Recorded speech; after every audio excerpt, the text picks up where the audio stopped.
Interstate 75 runs through central Florida, a route for millions of tourists each year. Aileen Wuornos, who is better known as Lee, was just a drifter of 16 when she first came down to Daytona Beach. The I-75 was a highway Lee Wuornos knew well. She worked it as a prostitute, hitching rides from exit to exit. She claimed to have had thousands of men over the years. Then between 1989 and 1990, she murdered 7 men.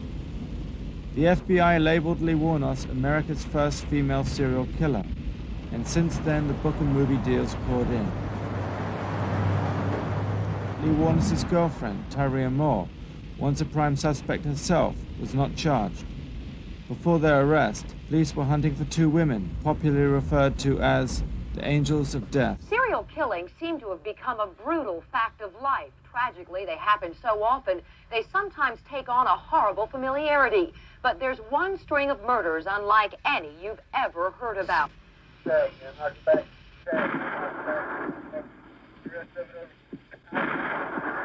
First there was Ted Bundy, then the Gainesville murders. And now Central Florida is being threatened with news of yet another round of serial killings. 8 men have been shot to death in cold blood on Central Florida highways, including the busy tourist route of I-75. But this time, there's an even more chilling twist to the slayings. Police say for the first time in criminal history, these killers may be murdering with a feminine touch. The main suspects are 2 young women who play damsels in distress along the roadway. On January the 9th, 1991, Lee Wuornos was arrested at the Last Resort Biker Bar in Daytona Beach.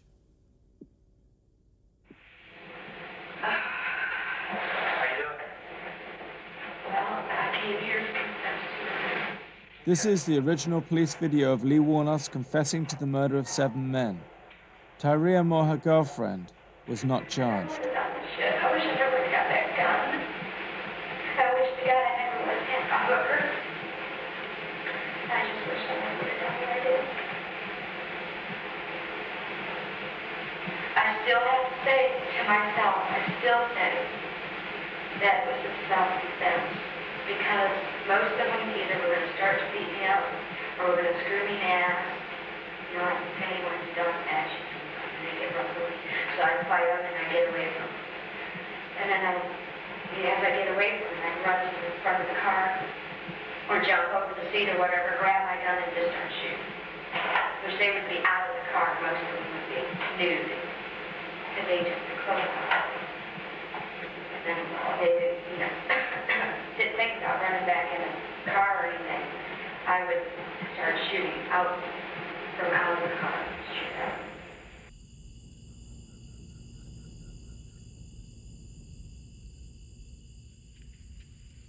Hi, boys and girls.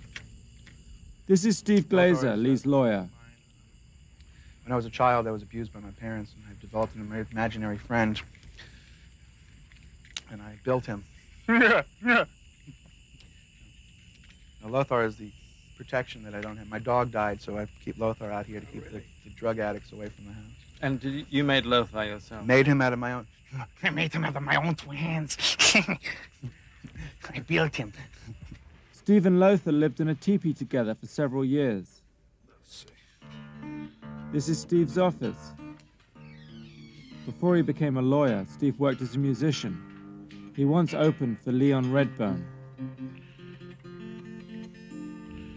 We're driving with Steve to meet Aileen Praley, who adopted Lee Wuornos last year.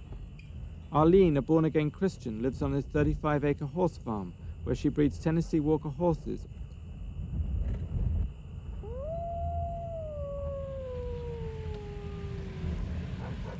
The wolves. Oh, she breeds wolves too? Yeah. My main problem so far is that Steve and Aileen have told me that Lee wants $25,000 for the interview. I'd always thought that the Son of Sam law prevented people from profiting from their crimes, but apparently the Son of Sam isn't in effect anymore. Last year, Aileen employed Steve to handle her adoption of Lee Wuornos. Nick Broomfield? Very pleased to meet with you. I missed you. Arlene Fraley? How do you do? How do you do? Do you know she has our name? Her legal name is Aileen Carol Wuornos Fraley. Oh, really? Because you adopted her last. And changed her name. Yeah. There must be a real bond between... How were you aware that there was such a strong bond between you? What made you first feel that? It's a neat story, but I can't tell you. But the one thing I can tell you is our in-laws have since... Aileen was refusing to talk until her daughter Lee got paid the $25,000. My husband and myself, yes. That was okay to say, right? But as far as me and Lee and how we got together, no, I can't start it, because you see, I get so excited when I talk about it that I'll start heading just into one hurdle, which Steve would say, okay, you could go over one hurdle, but then I can't stop. It's like a horse that loves to jump, and when I talk about her, I love her and I keep going. I told you, it's a fascinating story because of the way all the characters in the play here are just so very interesting. It's, My doctor in Gainesville would probably even be willing for you to interview him. He is a surgeon.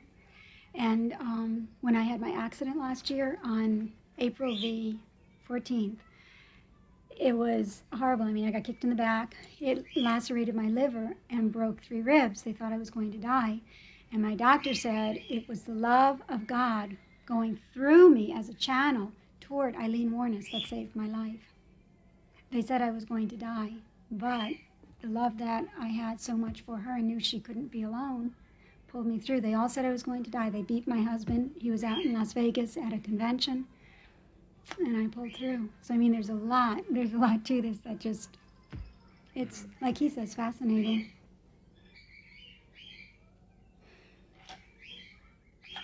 So the next stage is really to come up with a counteroffer.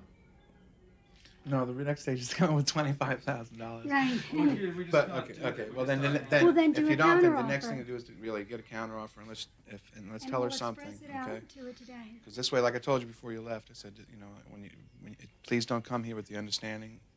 I was perfectly honest with you. Don't come here with the understanding that she'll even talk with you without paying. I told you that. Okay. And so we would basically then pay the money to, well, we'd pay money to you or to, as her legal. As her mom, and then Steve gets a percentage as our agent. Right. Very tiny percentage. This poor man works for nothing.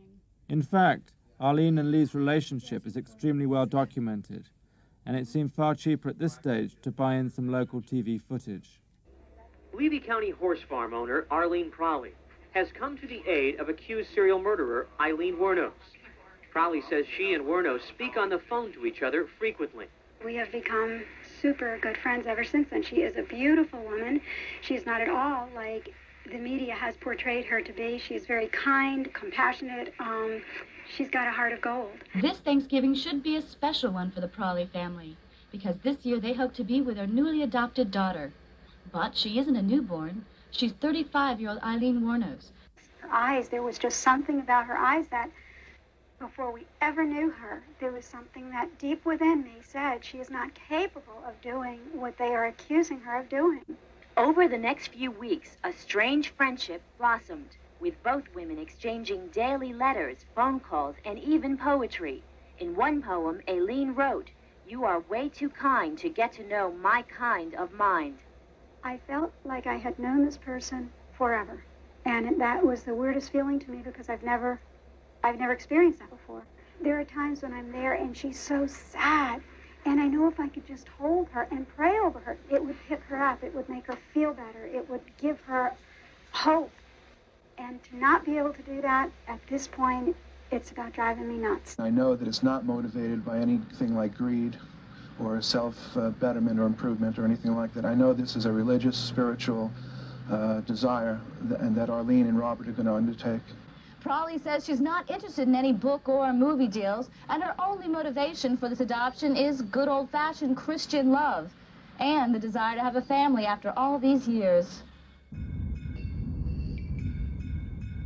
While we were waiting for Steve and Arlene to hear back from Lee Wuornos, we traveled to Daytona Beach, where Lee Wuornos had last lived. Police divers recovered the .22 caliber pistol that Lee Wuornos had used in all 7 murders from this lagoon in Daytona Beach.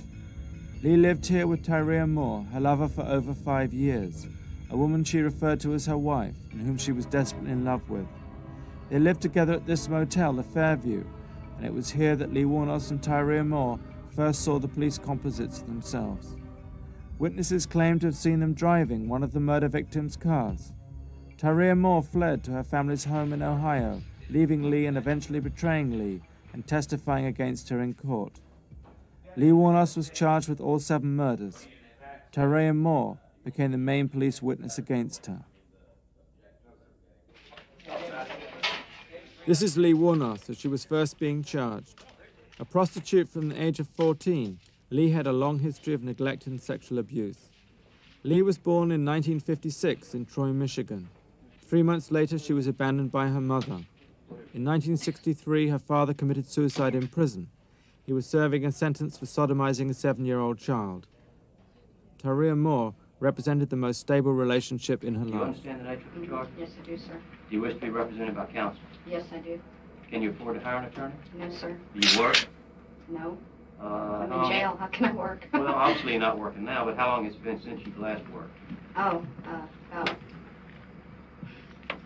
about 84, possibly. You hadn't worked in 6 or 7 years? How do you support yourself? I was a professional call girl. Do you own any property here in the state of Florida? You own a motor vehicle of any kind? Pardon? You own a motor vehicle of any kind? No, sir. If you'll sign an affidavit, I will appoint the public defender to represent you. And Miss Wuornos, you've been ordered in this warrant to be held without bail. That will be my order. The press reported that Lee Wuornos' favorite hangout was the Last Resort, a biker bar near the Fairview, where she was arrested by the police on her last day of freedom. This could be fun.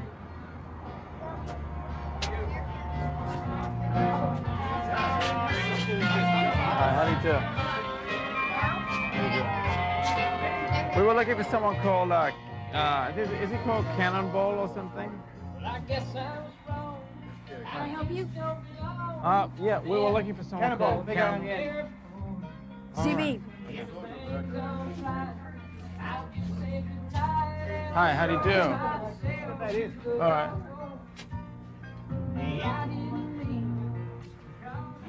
Hi, how do you do?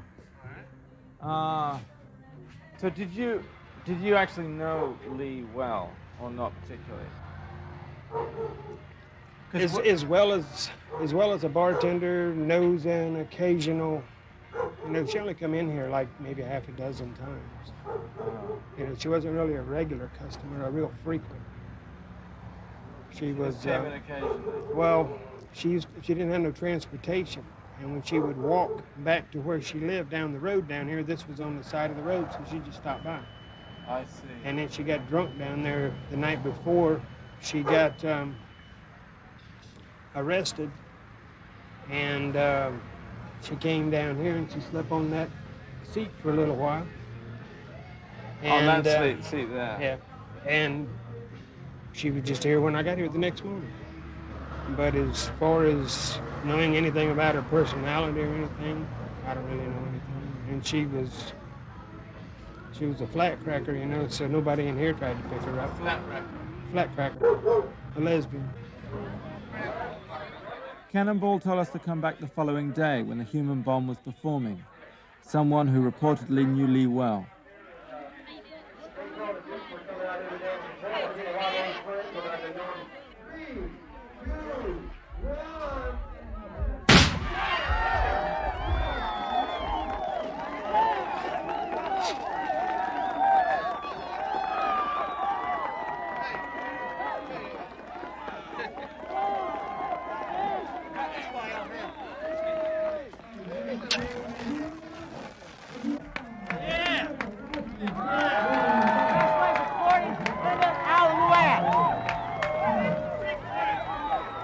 How do you feel? Real dizzy right now. Real dizzy. Did you know Lee well? Yeah. Can I talk to y'all in a few minutes? I gotta walk this off.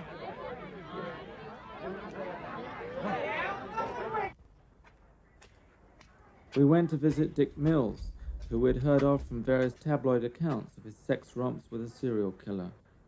Dick Mills spent a week with Lee just before her arrest. He picked her up at Willie's bar. Lee was heartbroken. The police search was on and Tyria had just left her.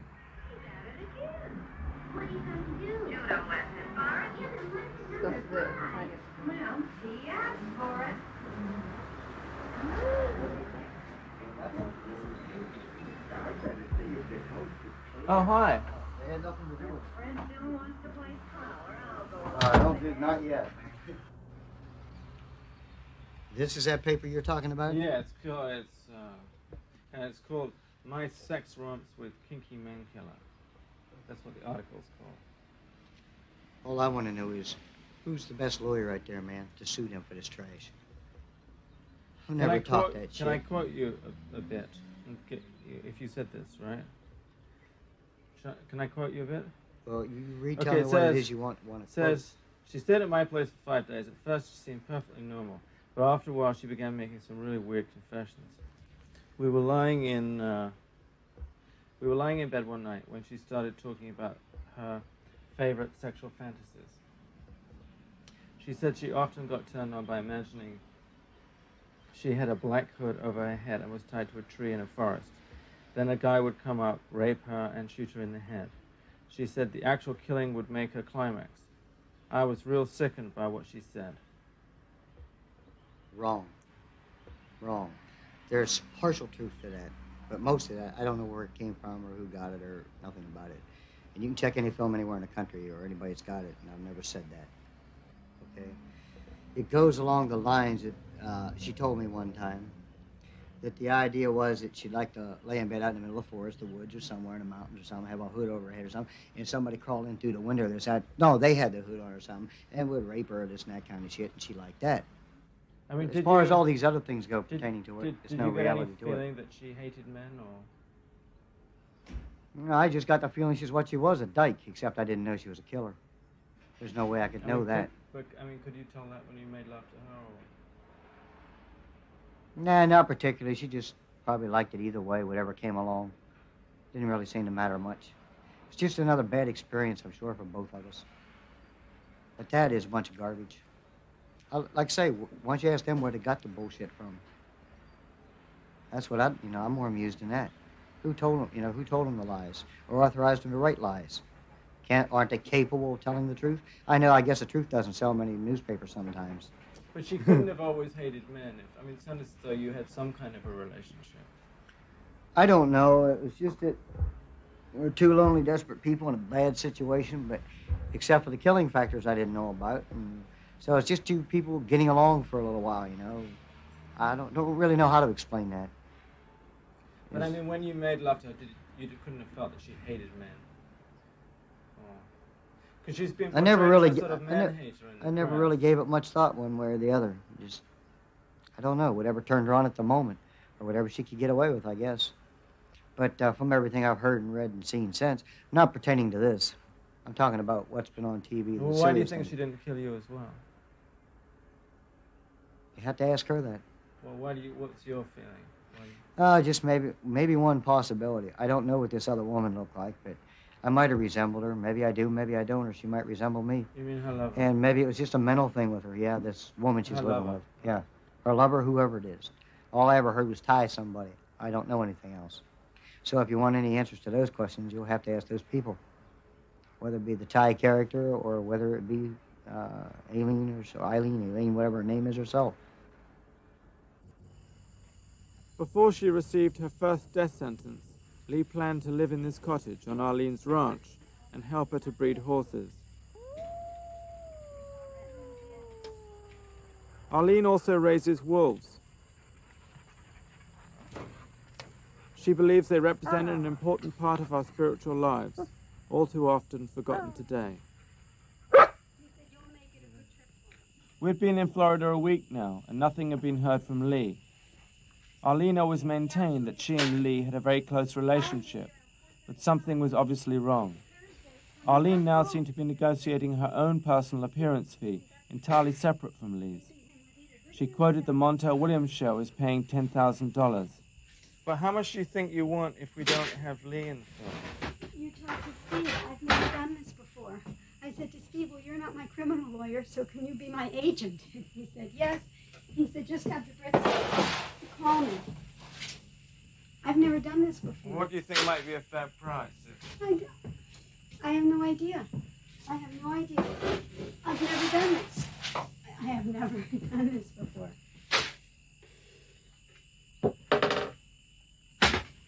But you could talk to Steve. I mean, do you think it'd be less than the other? Honestly, I don't know. It depends how much you talk to Steve. How many days you want to be here? What you want to see? Do you want the tapes? Do you want everything, the new stuff, all of the personal, the poems, the letters, the artwork? I mean, I'm sure he'll write up some kind of contract. For this you get this, and for this you get everything. Talk to him. He's my agent. An agent. Do you believe this? Oh. Aileen adopted Lee just before her first trial for the murder of Richard Mallory. At this stage, her lawyer was Trish Jenkins, a public defender who has been criticized for failing to bring to the court's attention the fact that Mallory had previously served a 10-year sentence for attempted rape. Many think it was Mallory's alleged rape of Lee that started her off on her killings. He put the cord around my neck, and he said, yes, you are, bitch. He said, you're gonna do everything I tell you to do. And if you don't, I'll kill you right now, and I'll fuck you after. Just like the other sluts I've done. And,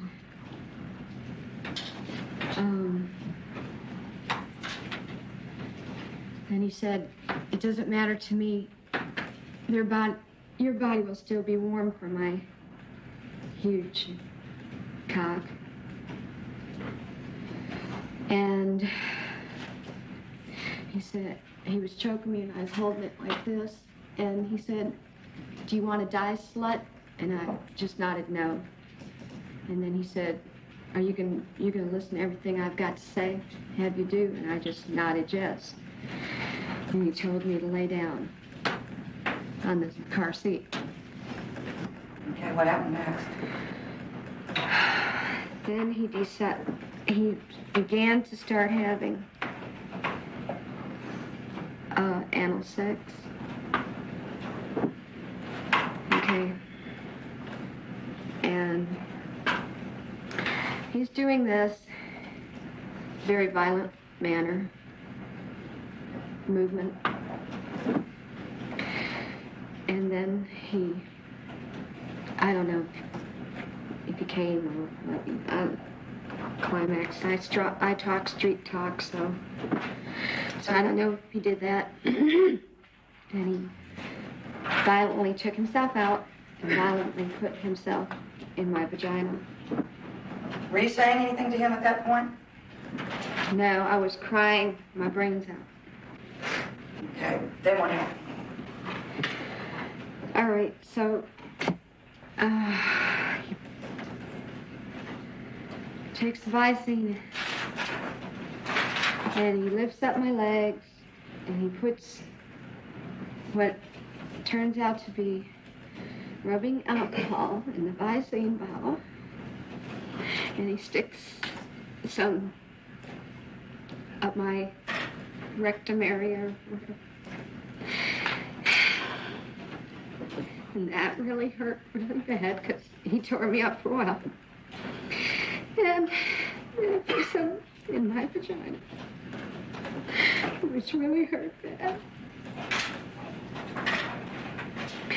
And then he walked around back to driver's seat side and he pulled my nose open like this.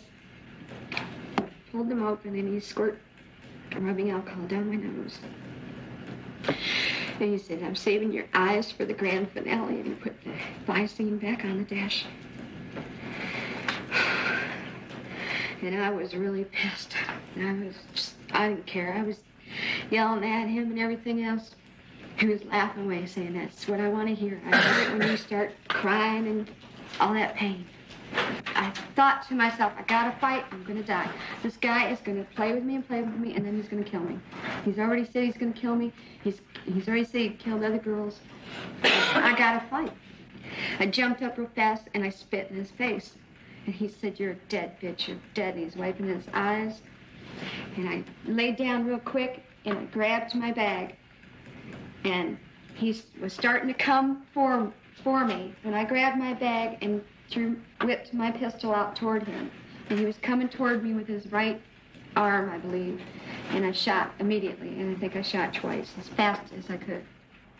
Lee had expected to be acquitted, but then Judge Blunt took the unusual move of allowing evidence of the other 6 murders to be presented.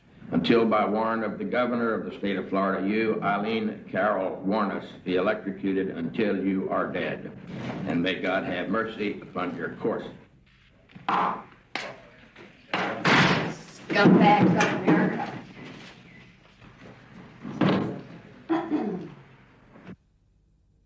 Most of us will probably never worry about spending time in jail, but if you are ever involved in the criminal justice system, you will need a lawyer who can explain the system to you. In a completely unexpected legal move, Lee, with Arlene's help, decided to hire Steve to defend her on the next 3 murder charges and to fire her public defender, Trish Jenkins. Steve attracted enormous media attention when he entered a guilty or no contest plea to the next 3 murders. The born-again Aileen Prowley believed Lee should come clean and confess her As sins. Aileen Wuornos was led from Marion County Jail, she gave no indication that she would plead no contest to 3 murder charges, instead talking about dropping her public defenders and hiring private attorney Steve Glazer. But only seconds after being named her attorney, Glazer surprised everyone and told the court that Wuornos wanted to change her plea. With her adoptive mother watching on, the nation's first known serial killer pleaded no contest to killing Dick Humphreys and Troy Burris in Marion County, David Spears in Citrus County. Legally, the no contest plea is viewed as a guilty plea, and because there is no plea agreement, Wuornos still faces the death penalty in each case, an unusual legal prospect that Judge Thomas Swaya was obviously aware of as he carefully questioned Wuornos about her decision. God has forgiven her for what she's done, and our state has the death penalty, so why not go for it? I mean, wow, she could be home with Jesus in a matter of a few years. The theory of and the philosophy of Jesus Christ, if you are going to believe that you're saved by Jesus Christ, the first thing you have to do is confess. Confess your sins, and that's between her and God, and that's what she's doing here. She'd be much better off in heaven. I mean, if I had the choice, I'd rather be up there, but God has not chosen for me to go. But, I mean, Lee has an open door here. I have made peace with my Lord, and I have asked forgiveness. I am sorry that my acts of self-defense ended up in court like this, but I take full responsibility for my actions. It was them or me. I am sorry for all the pain that my actions have caused. I am prepared to die if you say it is necessary. But I am not. By pleading guilty, it appeared that Lee Wuornos was in reality hoping for mercy and forgiveness, but that is not what happened. I sentence you in case number 91-463 to death for the murder of Troy Burris. Case number 91-304. I sentence you to death for the murder of Charles Humphreys. Case number 91-112, Citrus County case number. I sentence you to death for the murder of David Spears. Thank you. And probably see, I'll be up in heaven while y'all are rotting in hell. We will handle that. Raped in the ass one of these days. The Fifth Circuit to handle that. Okay, there will be an automatic appeal. You have the right to an appeal. Mr. Glazer, is that going to be handled by you May or the your public wife and defender? kids get raped. I would ask that you would appoint Right the in the public defender's ass. office. Okay, I'll appoint the public defender's office to handle the appeal. There's one other thing that I want to say that I think needs to be said. I know I was raped, and you aren't nothing but a bunch of scum. Therefore, these proceedings are now Putting concluded. somebody who was Thank you. raped to death, you fucking motherfucker!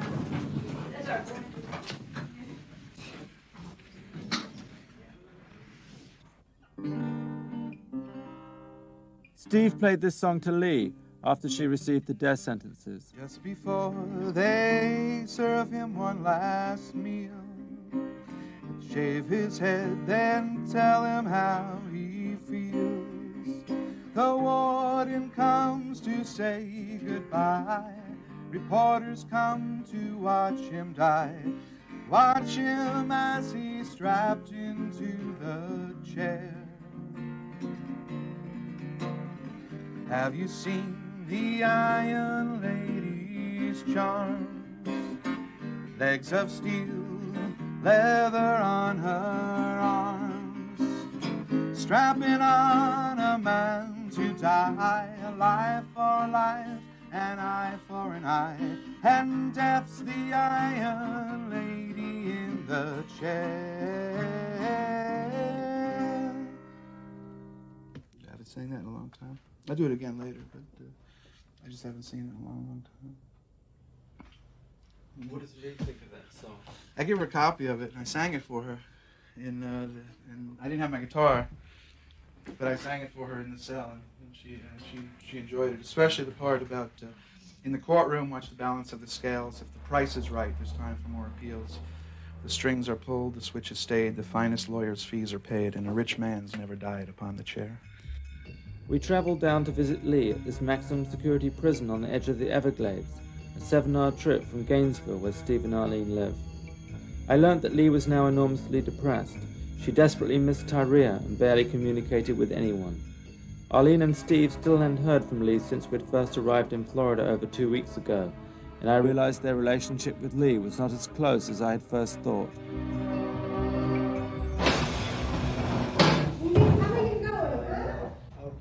Lee is living in a 6x8 cell on death row. We had arranged through the superintendent to meet her at the prison chapel. I'm Lieutenant Dodrell, and we were just trying to get inmate Wuornos. We told her that you were here, and she's refusing a visit. She's refusing a visit? I just told the officer in confinement to get it in writing. So we have it written. We're going to get it in writing. I can't believe this. She says something about her laundry is not back, and she doesn't want to wear a dress, and she's just being cooperative. She doesn't have to wear a dress. But she won't get dressed She won't get dressed. Yeah, so. It's ridiculous because we've come all the way down from Gainesville. Yeah. I know. Every time we ask her, she's just really uncooperative. She's just, we can't force her to do it. So, but I am getting her to write it in writing so that I won't get in trouble for not having you visit. No, yeah.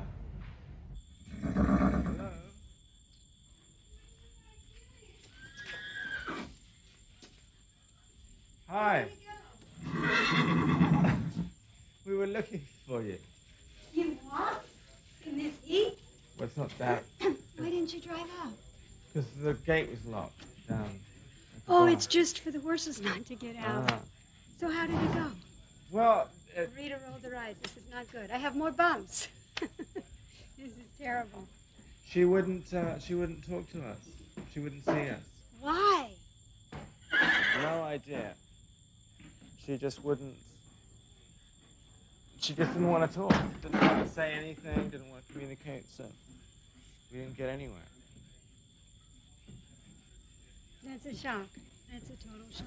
Well, Steve's going Thursday, so go back with Steve. I mean, do you have any idea why she might not have wanted to? Arlene and Steve were still protesting that they didn't know what was wrong with Lee.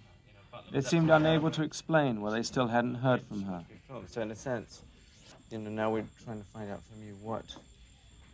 The only thing I can think of is because I was honest with her and sort of disciplinarian, that perhaps she was trying to punish both Steve and I. We lost the trial, and yet she said, I want to die. How are you disciplinarian? I mean, what? I wrote letters, and I told her that she acted terrible in the courtroom, and that, she better improve her behavior, and I was very disappointed in her. Is that when she gave the judge the bird? Or? Yes. And I wrote a very strong letter.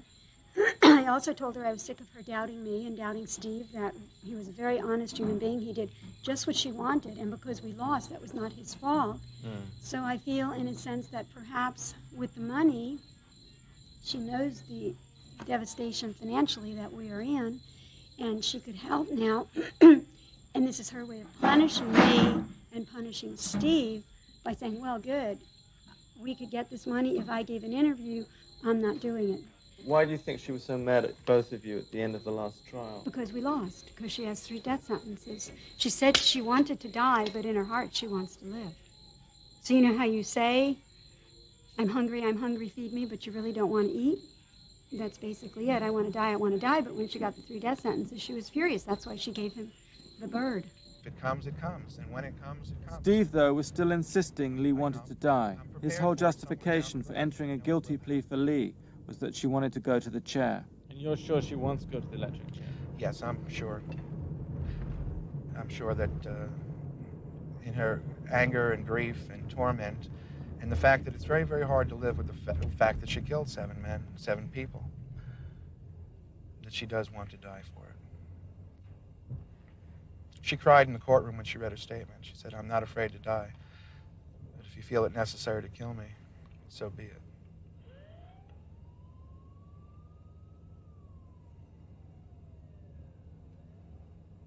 And as I told her from the beginning, I'll help her. I don't feel comfortable, but I'll sit there with her when they strap her in. She asked that I be there for her. She said, well, will you be there with me? And I said, Lee, you're allowed to have a lawyer and a member of the clergy. If you want me there, I'll walk right up to there with you, and I'll be with you in the final moments. And I'll have to deal with that pain later. I have spoken to several lawyers who have witnessed the execution of their clients, and they assured me it's something that they live with forever. It's nothing I look forward to, but as her friend, and I hope I'm becoming her friend, I will be there for her. And I'll give her the advice that Woody Allen gave in his movie. I think it was I don't remember the movie. It might have been Take the Money and Run. The lawyer's advice to the client who gets the electric chair is don't sit down. They call this the death house. If Lee is electrocuted, she will be the first woman ever in the state of Florida to have gone to the chair. This is the cell that the inmate is kept in up to 7 days prior to his execution. About 5 o'clock in the morning, he's brought out where he is shaved, his head is shaved, and his right leg is shaved. And then he is brought through this door, which proceeds down a corridor, which goes to where the electric chair is. As he's going down the hallways, he's escorted by the assistant superintendent and the correctional officer chief, and is brought in here to the actual chamber. At this point, he is seated in the chair in front of the news media witnesses and the official witnesses who are already seated in the witness area. He's brought in and put into the chair, and the straps are placed around his chest and around his lap and on his arms. And then his legs are placed into these straps and secured there. After the inmate is secured in the chair, the superintendent will check the straps and ensure that they're all in place like they should be. He will then come over to the microphone that we have here in the chamber and remove the microphone and hold it up for the inmate to make a last statement to. He'll ask the inmate, do you have a last statement? And he will either sometimes say something or sometimes won't. After that is completed, the superintendent will go over to the telephone and check with the governor's office to see if there's any last-minute stays. If he hears no last-minute stays from the governor's office, the electrode then is placed on top of the inmate's head. It's an actual cap with an electrode inside.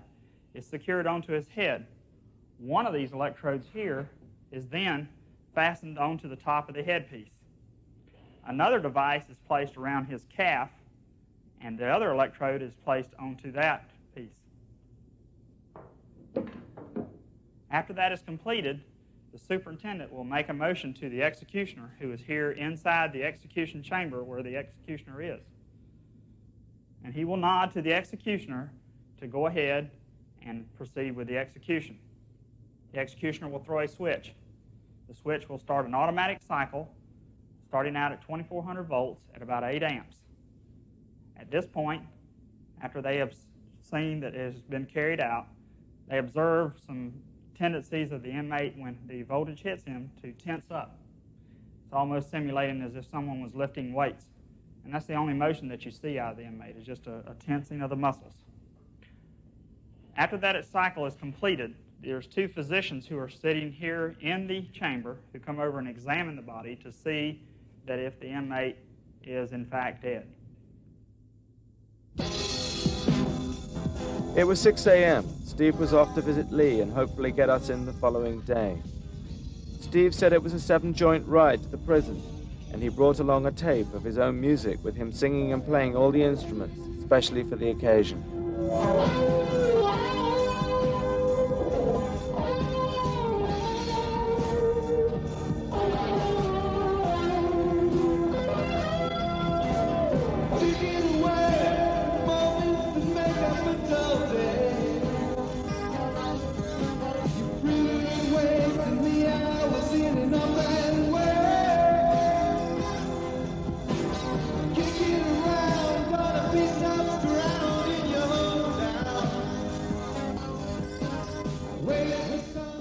Let me turn the keys over to you. All right. And if I'm not out in 3.5 hours, call the SWAT team. Steve was nervous. He hadn't talked to Lee for a month and didn't know how she wanted to plead at the next trial at Pasco County in 5 days' time. If Lee changed her plea to not guilty, Steve told us that he was going to have to resign from the case because he didn't have the necessary resources to fight it. I'd finally given in and paid Steve $10,000, a figure we'd settled on instead of the 25, apparently with Lee's consent. Suddenly this guard stepped out of the guardhouse and stopped us. The entire prison was locked down, and we learnt we'd committed a major security violation by driving along the perimeter fence. You got a pocket knife? No. Pistol, shotgun, bazooka, dope? 2 shoes.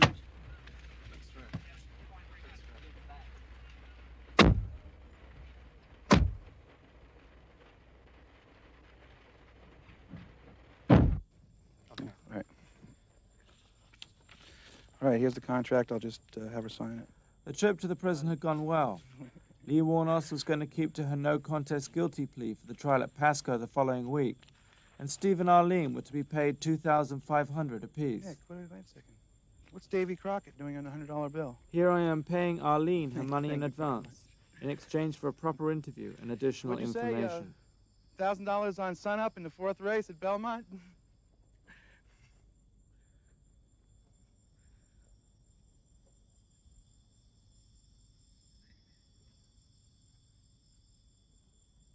Steve then got concerned about his payment. She wants to know what? She wants to know when I was going to get paid, so I told her, you know, I trust her too. I trust you guys that you'll pay me when are you going to pay me? When are we going to pay? Yeah. Well, originally we were going to pay half the money up front. Oh, you want to just pay me all the way at the end? No problem with me. See, I have trust in my fellow person. $1,000 of the final payment was to go to Lee Wuornos directly in prison. I had always thought the Son of Sam law would prevent this kind of payment, but Steve said Son of Sam isn't in effect anymore. And how did you first get to hear of that? I read about her in the newspaper. I saw her pictures in the paper, and my dad was in the hospital with a heart attack. And my husband and I had nothing to do but read papers, and so we read the papers on her. And as soon as we saw the pictures in the paper, her eyes, I mean, I read people's eyes, and I just knew she was not capable of being a serial killer and doing what they said. So we prayed for 2.5 weeks, and finally, at the end of 2.5 weeks, we reached out to her through a letter, and I told her that she was going to think I was crazy, but that Jesus himself told me to write to her. And she said that when she first got arrested, she went and said, God, if you are real, send a Christian woman into my life to befriend me through this mess. So she got my letter, and I mean, it was just like instant explosion, like poof, here's this person. So that's how it started. And lots of phone calls later, and hundreds of letters later, and thousands of dollars of phone bills. Here we are. Aileen believed Lee Wuornos should take the guilty no-contest plea and confess her sins to Jesus. This is my favorite picture. This is of Steve and Lee in the courtroom after she came clean. See, I mean... When did she, how do you mean came clean? Pleaded no contest. The amazing thing about it is that you can see the look on her face. It's one of the few pictures that anyone has ever taken of her that show that she's, you know, happy or content. So this is almost like the first time she's actually, you know, I think she's relieved. If you look at her face there, she's actually smiling, relieved. Most of the pictures that the press put in the newspaper are always the unflattering ones.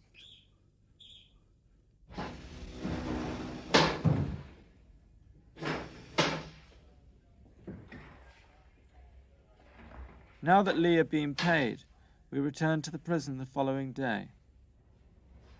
Hi, we've come to try and to see Lee Wuornos. Let me hear you, sir. Lee Wuornos. Eileen, is that what you're saying? Yeah, Lee. Driver's license, please. I need your driver's license, his driver's license, and her driver's license, please. Oh, you need our driver's licenses? Yes, sir. Ah. Or a picture ID. Okay, we're gonna have to go back to the car and get them. You have to be Mr. Broomfield. That's right. Yeah, you were the one that was held hostage at the rear gate when I spoke to you. I was the one who was what? You were being held hostage at the rear gate, remember? Oh, we unfortunately drove And around. you called me. Yeah, we photographed the institution and got into a lot of trouble. I remember. And I need a picture ID or a driver's license.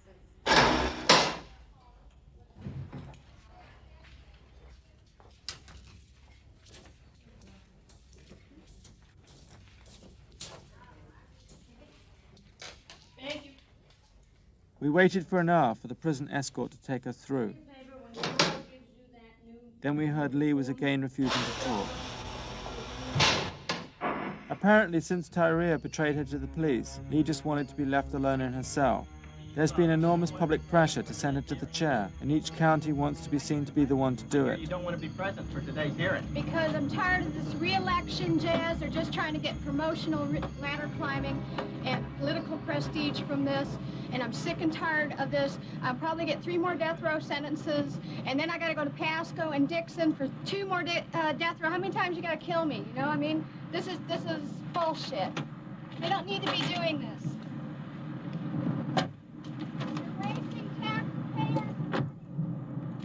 Several of the victims' families have said they want to be present at the execution. Steve is even talking about selling the film rights off to the highest bidder to publicize the horrors of the chair. The people that did this just cannot imagine the grief, the hurt, the anguish that they have caused this family. This is a man that I had for 50. I hope she meets up with, quote, old Sparky. You know who old Sparky is. And if the other lady so wishes, she can stand there and hold her hand as far as I'm concerned. People were also concerned that Tyria Moore, Lee's girlfriend, had not come forward earlier. And I feel like the other girl could have stopped some of them if she'd have come forward in time. She knew about them, some of them. But she didn't say anything. Maybe save 4 men could have been saved if she had, and she did not. And I don't Mrs. Prater's brother was the 4th victim. Lee, meanwhile, became increasingly withdrawn and hostile. I flatly don't want to be She doesn't want to. Okay, all right. You don't have to be here, but let me give it some thought, and I'll decide whether. Back at the prison. I don't care what the sentence is. I'm already on death row. I'm going to see the chair. This is all re-electional purposes. This is not for nothing but get you guys re-elected. And this is a bunch of bullshit. This doesn't even need to happen. I'm trying to save taxpayers' money. You people don't care. You want to press on with a jury and everything else to try to impress the public. And all I want to do is go back to prison, wait for the chair, and get the hell off this planet that's full of evil and your corruption in these courtrooms. It was in these woods that Lee Wuornos claimed Richard Mallory raped and abused her. Many believed her testimony, but then what about the other 6 victims? We contacted the police who conducted the investigation, Tricia Jenkins, Lee's ex-public defender, the psychiatrist who examined her, and Tyria Moore, her lover, but all refused to talk. At her trial, Lee Wuornos was medically described as a damaged and primitive child who sees the world as a place full of evil spirits and ghosts. She was described as having uncontrollable rages and temper tantrums, and being too immature to properly grasp the finality of death. Mike Reynolds has just published a book on Wuornos called Dead Ends. Well, Lee's life was, this is pretty much, she had run out. As a prostitute, which she was never that very successful with, she never put much effort into it. Lee never put much effort into her crimes either, crimes prior to that. She didn't have much of a commodity out there. She was overweight. She was beery. She never dressed as a prostitute, never wore makeup. She wore cutoffs, sneakers, a camo T-shirt, and a cap and glasses standing on the side of the road. And her hustle, as you look at her hustle, she wasn't soliciting. She would get in the car, engage the situation, say, these are my kids here, and show the photographs of the children. Well, Laurie Grody's children, whose aunt's sister's children, and give them some song and dance story. I need some money, and I'll tell you what, I'll do this for you. You know, we could go over here in the woods and do this. It was, she was running out of options.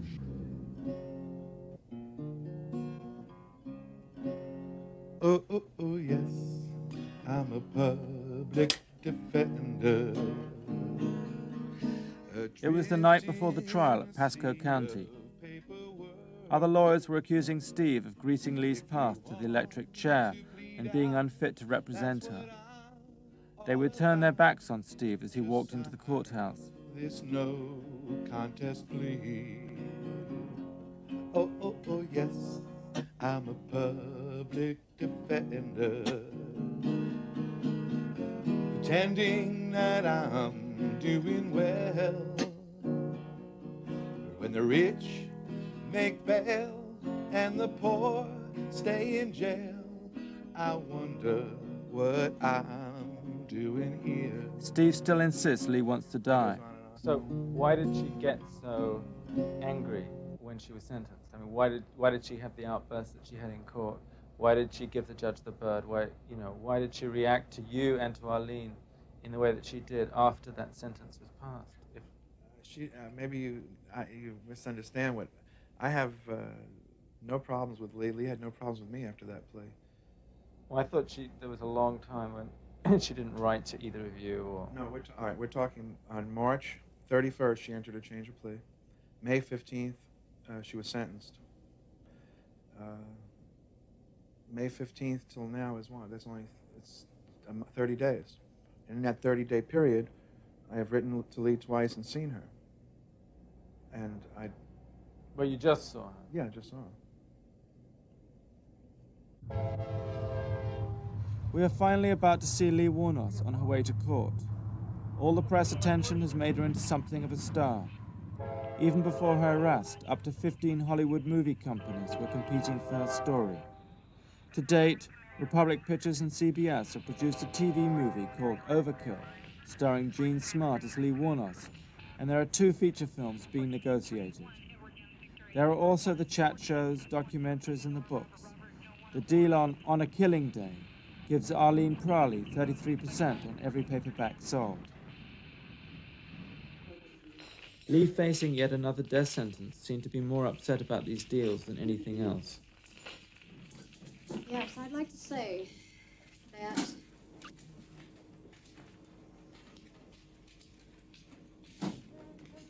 wait a minute. To the public and to all the people of the world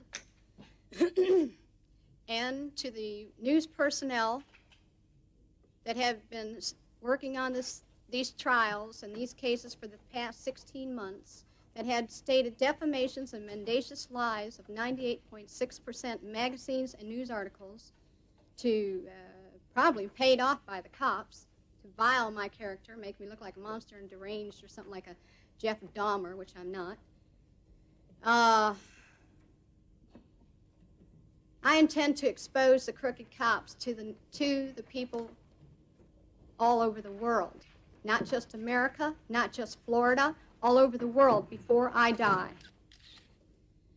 And I also feel that the movie Overkill, that is a total fictional lie, that they framed me as a first-time female serial killer for the title for that movie. For first female serial killer is not what I am, and I'm not even near it, and my confessions prove it, yet they have taken the confessions and gone 200% against what my confessions stated to get their bogus movie out. and it stated self-defense totally, which they hid from the jury at the Mallory trial, and they have hid from the public eye. Lee Wuornos insists she's not a serial killer, that she did not stalk her victims or plan her crimes. As with the movie deals, Lee is also surrounded by a web of experts, all competing with their own theories on her behavior. Lee is portrayed as anything from a neglected and abused child who hates her father and is murdering him over and over again, to a sadist who takes pleasure in the agony of her victims. Geneticists have asked for samples of Lee's body tissue, and there are plans to preserve Lee Wuornos' brain for future experimentation. That money. Thank you.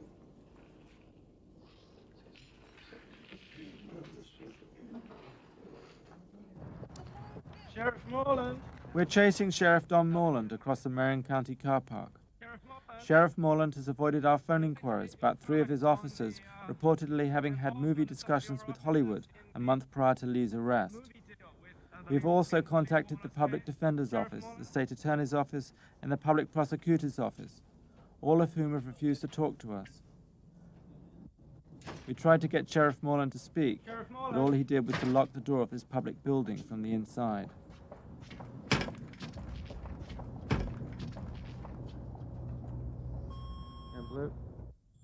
The only person who would talk to us was Sergeant Brian Jarvis of the Marion County Police Force, who led the murder investigation. I asked him whether the case had caused his demotion. You were demoted into the traffic. Right, I was actually transferred back into the patrol division. It had followed a month of continual harassment on the job in the current position I was in, which ultimately started when Captain Vinegar had realized that I found out about their plan to work with Tyria Moore in obtaining a movie rights package. And who was Tyria Moore? Tyria Moore, during the course of this investigation, she was targeted as one of the 2 suspected killers of these men. And there was a lot of...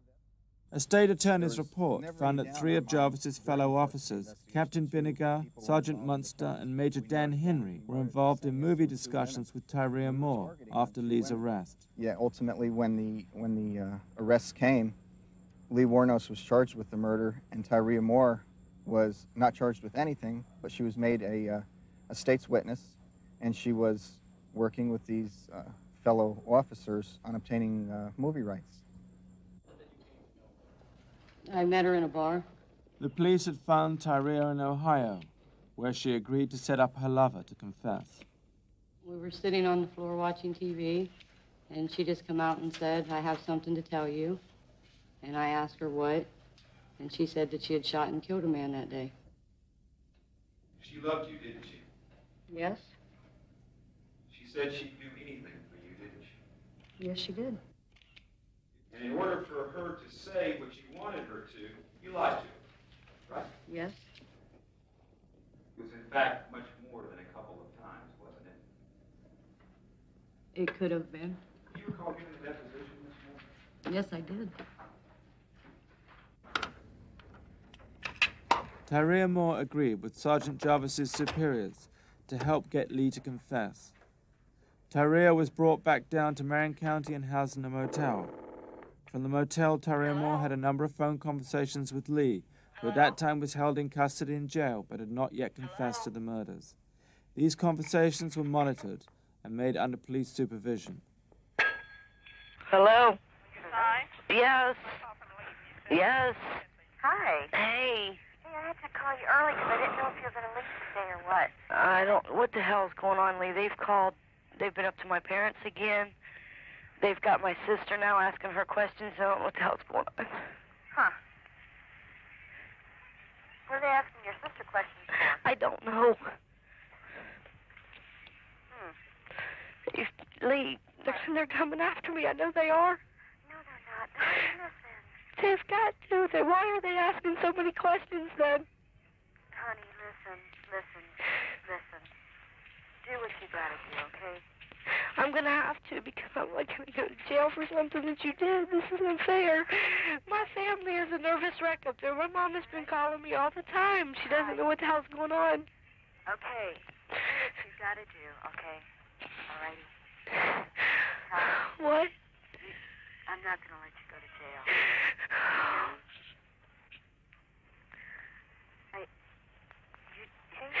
You evidently don't love me anymore. You don't trust me or anything. I mean, you're going to let me get in trouble for something that I didn't do? I said I'm not. Listen, quit crying and listen. I can't help it. I'm scared shitless. I know. I love you a lot. I don't know whether I should keep on living or if I should... No, Ty, listen. What if they don't believe me? Tyra, listen. What? I'm not going to let you go to jail or anything. Listen, if I have to confess, I will. Okay. Yes. Why now did you do this? Why did you do this? I don't know. Listen, Ty. Wait. I'll probably never be able to see you. You know that? Yes. I love you. If I have to confess everything just to keep you from getting in trouble, I will. Okay. So don't worry, okay? Okay. I love you. No. I'll do it now. Get it over with. Right this very moment? Yes. Get it over with. All right. Okay? Okay. You can right call this me very back moment. later. All right. All right. Okay, bye. At her confession, Lee repeated parts of the phone conversation with Ty and said it was because of Ty that she was confessing. Detectives were at the house. My family, she was crying her eyes out. My family's getting all messed up. I didn't do anything. You got me involved in this, Jazz, because that car that got wrecked. You need to go and tell them that you did it and get me straightened out on this. And I suggest Ty, okay, that's what I do. Because I don't want to hurt family or hurt it messed up. Okay, I did. Tyria came from what police called a small-town quintessential American family, something which Lee was greatly drawn to.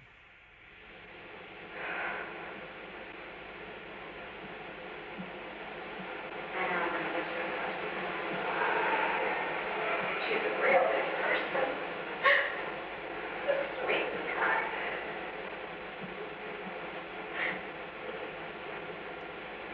It seems anytime something comes up with the Wuornos case, we get affected.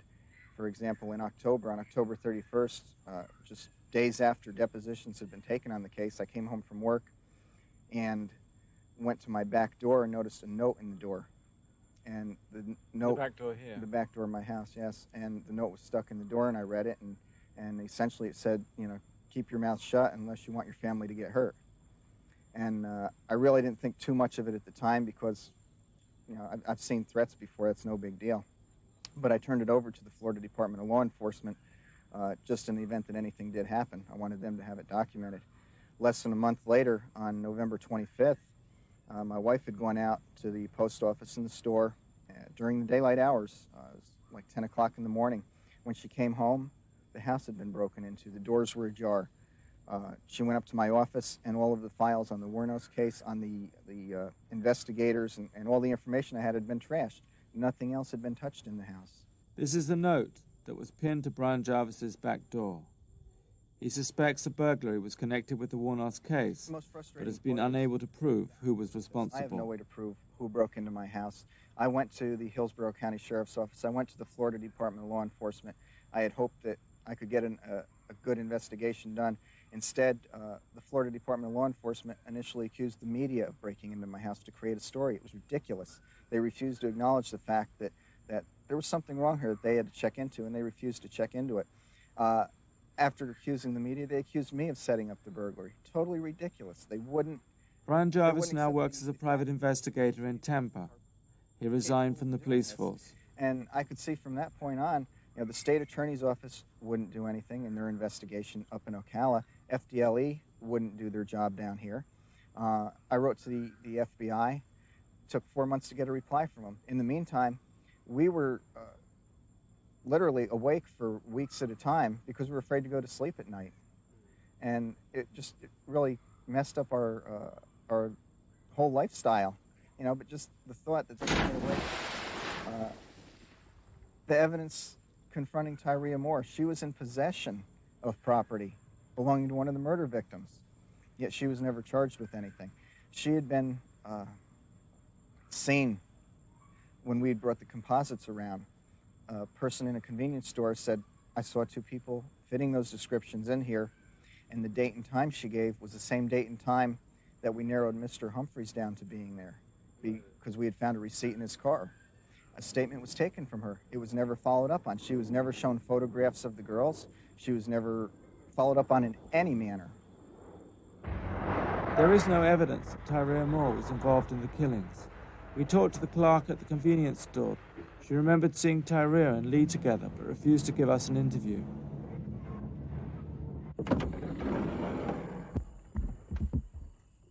None of the witnesses attached to the case would talk to us.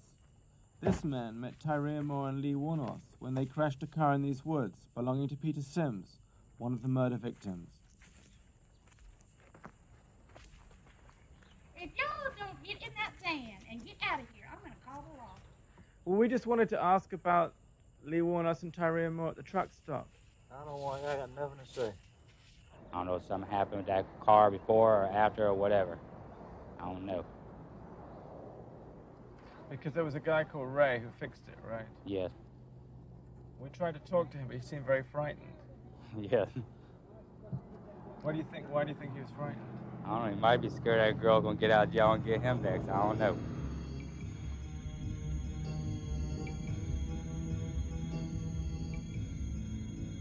It was Tyria Moore driving the victim's car when it crashed. Lee Wuornos has never implicated Tyria in the murders. In Tyria Moore, the mysterious Tyria Moore. Michael McCarthy is writing a book with Brian Jarvis, the ex-policeman. She found, I believe, the person that she, as she perceived it, loved for the first time in her whole life, and was willing to do whatever, under whatever circumstances, to provide what she probably had for the first time was like a nuclear family. She became a couple. She was the husband, quote unquote, and Tyria Moore was the wife, or at least that seems to be the setup.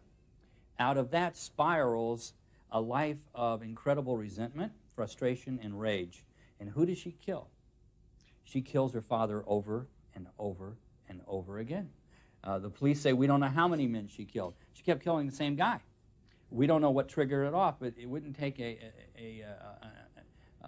Sigmund Freud to try to figure out the relationship between her and her father. And to look at these middle-aged white men, sort of business types, who must have epitomized to her everything that she hated in this culture. I'd also learnt to my horror that Aileen had written to Lee, saying that she didn't trust my eyes and Lee should be very careful in dealing with us. Aileen herself hadn't visited Lee now for over 2 months, and had said in an unguarded moment that she wished she'd never heard of Aileen Wuornos.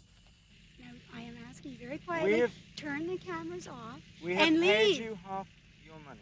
I did not get anything, and this has You got nothing. This we has got nothing. $1,250 from us the last time. Listen to me. This has nothing to do with money.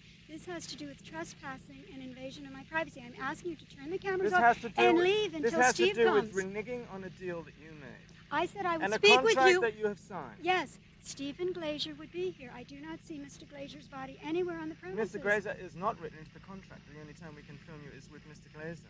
Is it? No, but it also is not in the contract that this 27th or 8th day of June that I have to speak alone. I said I would talk. We arranged that we would see you on Sunday. Correct, with Mr. Right. Glazier. Not and with Mr. Glazer. That was your arrangement with Mr. Glazer. It's nothing to do with us.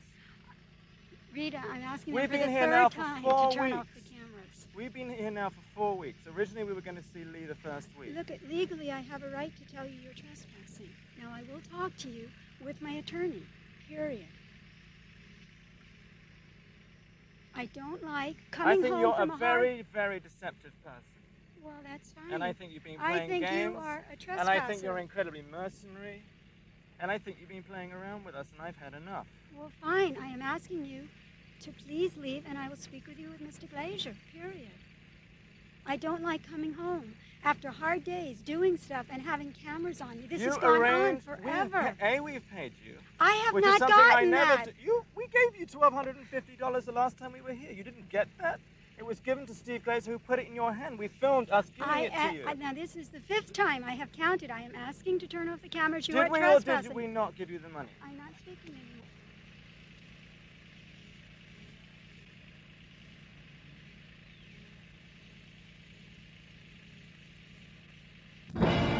I've been waiting so long. I've been waiting so long. Lee has finally agreed to see us, and Steve is coming too to make sure we get in. Be where I'm going in the sunshine of your love.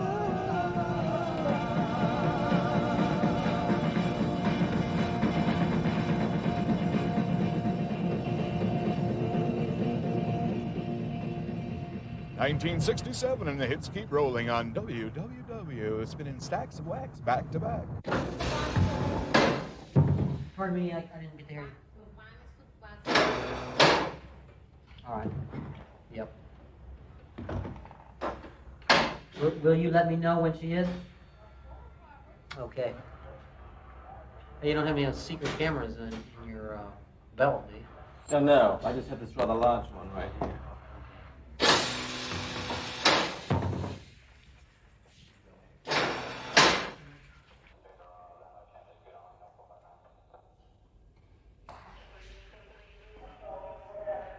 Hi, how you doing?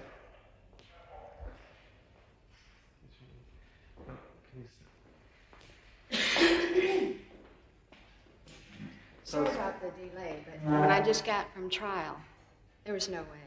I mean, right after trial, I mean, after the hearing and everything, you know. After the hearing at the court? Yeah, where I was at Pasco. Yeah. So. It's been a struggle to actually see you. I know. Yeah. Is it, did you have any problems with Arlene? With Aileen? Yeah. It's been a little tough going. Yeah. With Aileen. Yeah. Okay. Did you know that we had? Yeah, she told me about it. Yeah. Okay. I said a couple of things to Aileen. Yeah. And, I mean, I hope you got all the money and everything. Yeah. That came through. Okay. As long as they get their share and everything, that's all right. I don't care about the money. All I care about is the crooked cops.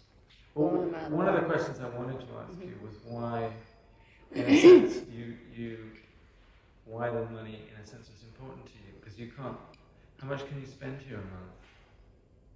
Not very much, and the money is not. But it Right. seems like it might be to you people. No, I was just wondering if, I mean, because presumably most of it goes to Aileen or Steve or whoever. Arlene and Steve seem to be the money-hungry people, yes. Because And I'm having a problem with Arlene and Steve, and I do believe that's their purpose, their main purpose. And I do believe that's their main purpose, see me die. Because I have to be honest with you, I told Aileen I thought she was very mercenary. That's what the bottom of our argument was. Did you pay them more than $10,000? No. Okay, I wanted to make sure on that too, because I don't believe them. I have my doubts about Arlene and Steve. I believe that Arlene and Steve are. I have a problem. I can't discuss it right now, especially on camera. I mean, Arlene did not adopt me to be my mother. She adopted me to bury me, and she adopted me just to visit, have easier access to visitation. And she's doing a lot of, Steve is doing a lot of in the media, and so is Arlene. And they're both really pissing me off because I think their motive was just to make money. I just can't go any further in that. 'Cause, I'll do it later, just before I go or something. Well, how much did they have to do with you changing your defense as well? To do with you changing your They did it. They convinced me. They convinced for you to not contest your... I'll give you an example, and this is what's really pissing me off, is when they wanted me to plead no contest, Steve did, and Arlene started it, I think, and Steve just kind of fell in. But Arlene kept driving me. Why don't you plead guilty? You know, don't go through all these trials. I can't take it anymore, all these trials. She couldn't take it anymore. Yeah. And you know, your mother, you're killing your new adopted mom now with these trials and stuff. And if you don't go to the trials, the cops won't have anything for the movie. And I found out that it didn't matter because the day that I pleaded no contest to Marion, there was a big write-up in the front page about the cops doing their movie anyway. So it didn't make a difference. Too late, I already said it. So why do you think, I mean, I know because they convinced me that the cops would not be able to do their movie, have any access to this movie because they needed the trials to go through. But why do you think Aileen and Steve would want you to plead guilty? Arlene and Steve have both suggested how I could kill myself. That's not very motherly, is it? Well, kill yourself while you're in this institution. Yeah. Mm-hmm. I mean, they both suggested it. It's not very motherly nor very lawyerly, is it? And even giving me some ideas. So that's pretty sick. Mm-hmm. I know they're not on my side. But it's too late. Now all I need to do is slide through the rest of these stupid trials, Pasco Dixie, find me a real good detective and a real good investigative reporter to go out and figure out what's going on find out that I'm telling the truth and they're lying, and find the evidence. And once you've got evidence, I can get a new trial, and I need to go to a new trial through the Supreme Court. And what about before all this happened? Did you... You mean before the crimes themselves? Yeah. I was doing fine until Tyra told me start going to see strangers and make more money. That's how I wound up in this situation. But you'd been working as a prostitute for a while before then, hadn't you? I was doing real good monetarily. Yeah. I was making hand over fist of money. I was doing real good. The only problem that happened is when Saudi Arabia came in, all my clients started going to Desert Storm and going to the bases and training and getting ready to go overseas and do that deal in Kuwait. And so I lost a lot of my regulars, and Tyra told me, well, why don't you go out there and do your strangers again like you did from the beginning when I started hooking. And I thought, you know, I can deal with my regulars I have now, but I only make about $100, $150 a week. Did you feel that Tyra was into it for But Tyra wanted me to well? bring in $700 or $1,000 a week. What? Did you feel Tyra was into it for money as well? Well, now I look at it, yes, definitely. She was using me monetarily. So was my first lover before Tyra. I bought her a pressure cleaning business and everything, and she took off 2 months after I bought it for her. And now Steve and Aileen as well. Everybody. Why do you think? It must be the economy, man. Why do you think? Everybody seems like they just care about the money. They don't care about me. Aileen Wuornos killed 7 people. She deserves to die. Who gives a darn? Let's make some money and forget about her. But that's not the point. I say it's this. The principle is self-defense. They say it's the number. I say it's the principle. The heck with what... It has nothing to do with the number killed. It's the principle. But they're saying, if there's a number, no. Self-defense is self-defense no matter how many times it is. I don't care if it's 100 times. I never provoked those guys. I never provoked them. I never showed any provocations whatsoever. It was very nice, very decent, very clean, very ladylike. I didn't even swear in front of my clients. And a lot of my clients, I talked about Jesus and I talked political. Both mixed together, and we never argued. So there was no provocation whatsoever. There was no need for them to look for the closest weapon in the vehicle and try to use it on me to rape me. 2 did, 5 tried. Are you guys ready for me? Do you want 3 minutes? Do you want to? 2 or 3 more minutes. 2 or 3 more minutes. Okay. Do you want to break any more rules from here? So what are you guys going to do? Are you going to try to investigate some of this Yeah, stuff? we will. If you guys can look for the Republican pictures of contract. I just got 487 to figure out landlord can't dispute on. You've got it right there. If you can find it, that will set me a new trial for a Supreme Court. The Republic pictures? Yeah, Republican pictures. That's where they're working at. Overkill movie. If you can find the contract, they're dead meat. Well, you're saying that they wanted to. They set the. This section is being covered by this voiceover because of potential legal problems that might otherwise arise, as with the bleep section that is to follow. Made up in their mind. She's a serial killer. We're going to, even if she's innocent, we don't care. We're going to make the public believe she's a serial killer. But anyway, that's what said. That you're going to, two things you're going to have to do. You're going to have to get the public to believe that she's a serial killer, and you're going to have to get her convicted in order to get this movie to go. We're going to be in Ocala over the next couple of days, and we'll try and ask the police their involvement in it. Good. And then we'll come back and see you again on Tuesday. Great, because see, Mustard and stuff,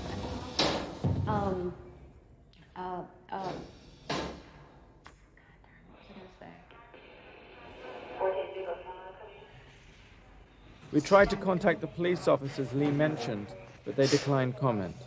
The state attorney's report concluded there had been no exchange of contracts or money between the police and Republic Pictures. Thank you. Okay. Thank you. Take care of yourself. I hope to see you soon. When we returned for our Tuesday meeting with Lee Wuornos, the prison informed us we were no longer welcome. They cited our previous security violation. Maybe I'll look better next time. I'm getting my commissary today some mascara and a brush. Shortly after we left, it was discovered that Richard Mallory, Lee Wuornos' first victim, had spent 10 years in an institution for attempted rape. Should there be an appeal, Steve Glazer will not be in charge of the case.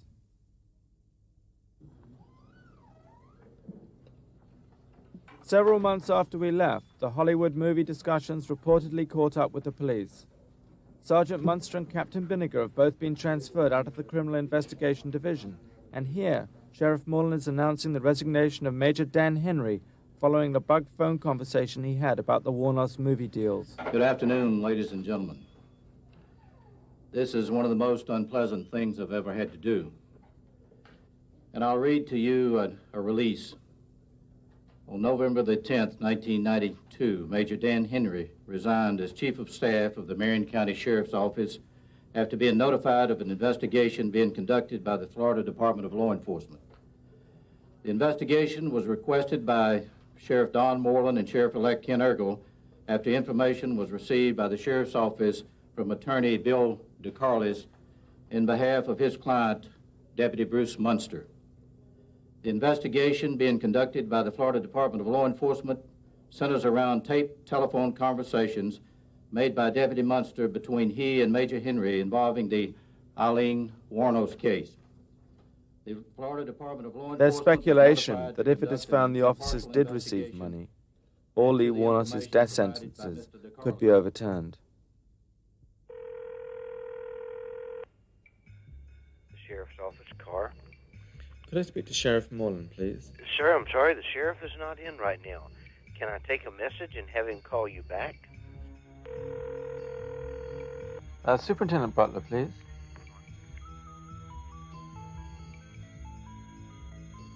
Superintendent's office. Oh, hello. Could I speak to Superintendent Butler, please? He's not in his office at the moment. May I take a message? Yes, I'm trying to get hold of Tricia Jenkins, please. Hold on just a minute. Sir, she's in the courthouse at this time. Could I ask her to give you a call back when she returns? Sheriff's office, Nancy, can I help you? Yes, it's Nicholas Broomfield calling back for Sheriff Moreland. I'm afraid he's not available right now. Any idea when he might be back? No, sir, I really don't know. Is he coming back today? I'm really not sure. He has been given your messages, sir. Superintendent's office. Oh, hello. I'm calling back for Superintendent Butler. He is in a meeting right now, Mr. Broomfield. It will be at least 2 hours.